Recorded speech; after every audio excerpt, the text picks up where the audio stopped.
So before this video begins, I want to start it off with complete honesty to all of you. I'm voting for Lenny. I haven't been shy about telling people that, and if you've ever seen PsyPoints' Facebook page, I haven't hid that fact away either. I don't want to convince you of my own candidate, don't get me wrong, that's not what this video is about. I'm just open about it because I want people to discuss what's best for the country more openly, and that's just my opinion on who is able to do just that and be the best for the country. I know as an advocate for psychology, it may seem like I should be more neutral, and it seems even unethical to endorse someone in this way, but I fully disagree with that point. Mental health is a political problem that affects everybody, and psychology wants to help as many people as possible. This video isn't about making you vote for one person over another this coming election, but rather I just want to talk about why psychology says we should think about politics and vote wisely. Welcome to PsyPop. In this series, we'll be tackling how pop culture or something in pop culture has displayed a phenomenon where we can learn from it in the context of psychology and or mental health. If you like the series and don't want to miss out on future episodes, don't forget to show support by liking and subscribing to the channel. Don't forget to click on the bell icon to get a new notification whenever we post a new video. So, here comes the big question. How do politics and mental health connect to each other in the first place? Well, the environment isn't just limited to your physical surroundings or even the community you're a part of. The environment also includes your country, your nation, where you live, and it has a tangible effect on your mental health. Environmental psychology as a field covers the study of how anything and everything in your environment can affect you and how the environment influences people around you.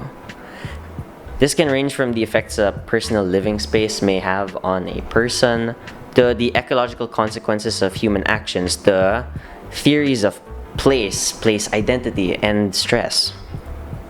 With all that in mind, situations that present the possibility of great change may also affect the stress of a person, such as their country having elections that will inevitably determine the future direction that the country will go down, just to give a small example.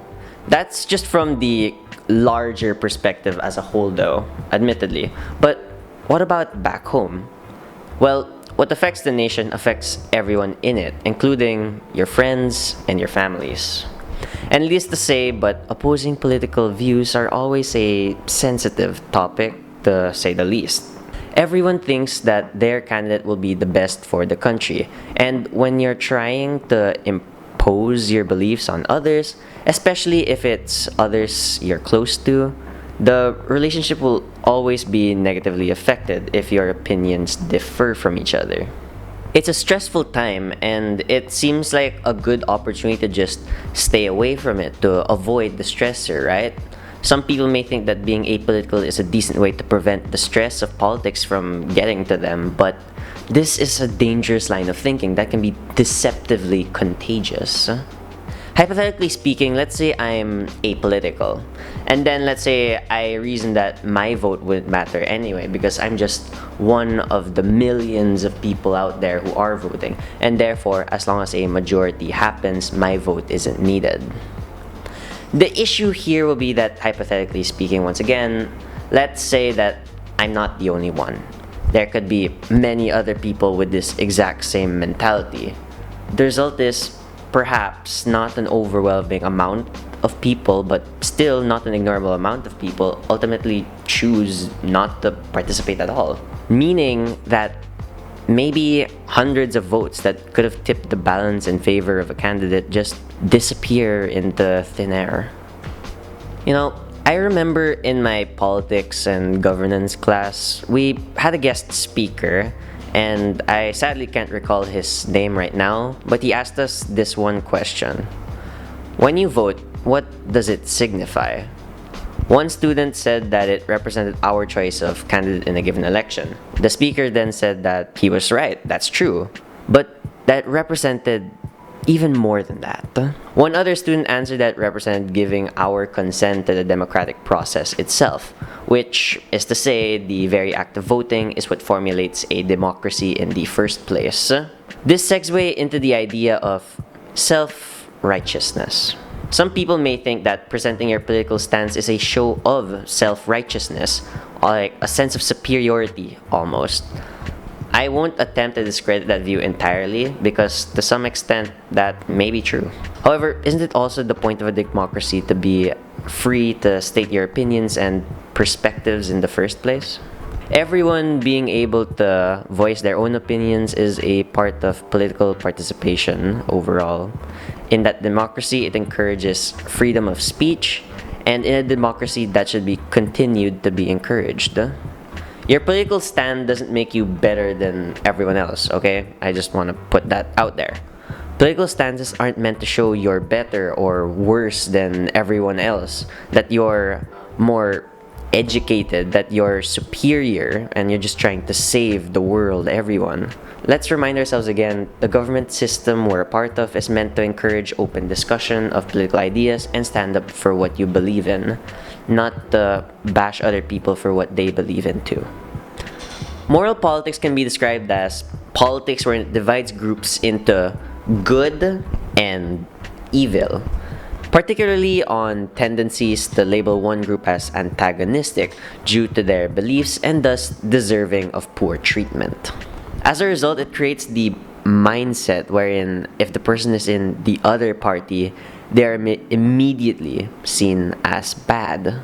While it's true that some politicians have shady businesses here in the Philippines, both in the past tense and present tense, it doesn't give us the reason to be hurtful to others who have opposing beliefs towards us. And yeah, I guess that is easier said than done. But I think of it as a matter of be a bigger person than all of that. Be a better person. Whether they have different opinions or have initiated the awfully personal debate on your own beliefs, learn to ignore and live on. Along with that, remember, just because they're different, that doesn't mean they're automatically bad. Each has their own reasons on why they believed one politician is better than another one, whether for their own selfish needs or something much greater like a goal or a desire to help. Maybe they actually believe that person can change the state of the country.